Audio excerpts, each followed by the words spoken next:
મિત્રો, શું તમે એમ માનો છો કે આપણા બિઝનેસમાં જે એકાઉન્ટન્ટ છે એ એક જ વ્યક્તિ એવો છે કે જે ફાઇનાન્સ પર્સન છે? તો આ માન્યતા આપણે બદલવી પડશે. તો સૌથી પહેલાં આપણે સમજીએ કે ફાઇનાન્સ પર્સન કોને કહેવાય. તો મિત્રો, ફાઇનાન્સ પર્સન એટલે આપણા બિઝનેસ સાથે જોડાયેલા દરેક વ્યક્તિ કે જેના કોઈ પણ એક્શન અને ડિસિઝન લેવાથી આપણા બિઝનેસના પ્રોફિટ અને કેશ ફ્લો ઉપર એની અસર થતી હોય.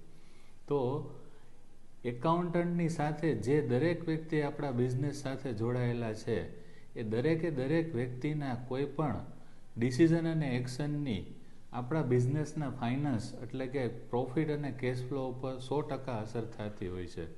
સે ફોર એક્ઝામ્પલ, બિઝનેસ ઓનર કોઈ પણ નિર્ણય લે છે તો એની આપણા બિઝનેસના પ્રોફિટ અને કેશ ફ્લો ઉપર અસર થતી હોય છે.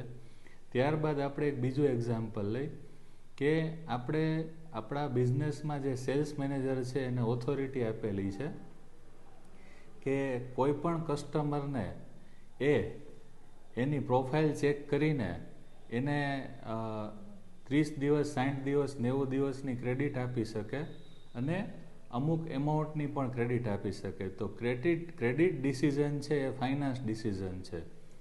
ત્યારબાદ આપણે કોઈ એક્ઝામ્પલ લઈ કે સપોઝ તમે કોઈ રેસ્ટોરન્ટમાં ડિનર કરવા માટે જાઓ છો અને એ રેસ્ટોરન્ટનું ટેબલ બરાબર સાફ કરેલું નથી, તો તમે વેઇટરને બોલાવશો કે આ ટેબલ બરાબર સાફ કરો. જો એ વેઇટરે ટેબલ બરાબર સાફ કરેલું નથી તો તમે બીજી વાર એ રેસ્ટોરન્ટમાં પાછા મુલાકાત નહીં લ્યો. તો એનો મતલબ કે રેસ્ટોરન્ટનો જે વેઇટર જે છે એ પણ ફાઇનાન્સ પર્સન છે, કારણ કે બીજી વાર તમે રેસ્ટોરન્ટમાં નહીં જાઓ એટલે રેસ્ટોરન્ટનું જે સેલ્સ છે, ફ્યુચર સેલ્સ લોસ થશે. તો loss of sales is equal to loss of profit. બીજા આવા ઘણા બધા એક્ઝામ્પલ આપી શકાય. Thank you very much.